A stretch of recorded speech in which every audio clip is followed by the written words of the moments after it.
Et la consommation électrique a encore atteint des niveaux très élevés ce soir, 101 000 MW à 19h, tout près du record d'hier.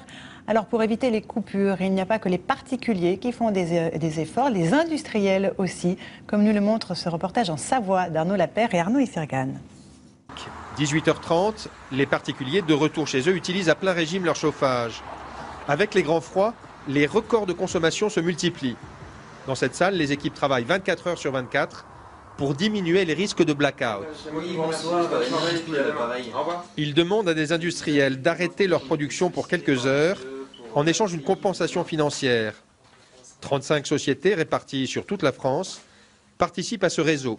On va baisser leur consommation sur des machines de production et l'électricité qui est libérée est mise à disposition des particuliers. Ça permet de mettre à disposition 600 MW. Et 600 MW, c'est l'équivalent de la consommation d'une ville comme Lyon.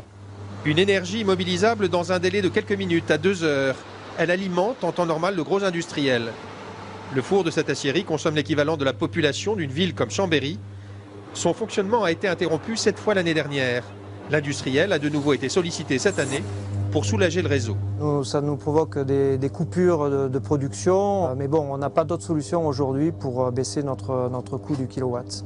Sur un budget de 5 millions d'euros d'électricité, nous arrivons à économiser 180 000 euros par an. Les producteurs d'électricité y trouvent aussi leur compte. Cela revient moins cher que d'investir dans de nouvelles centrales uniquement pour faire face aux pointes de consommation.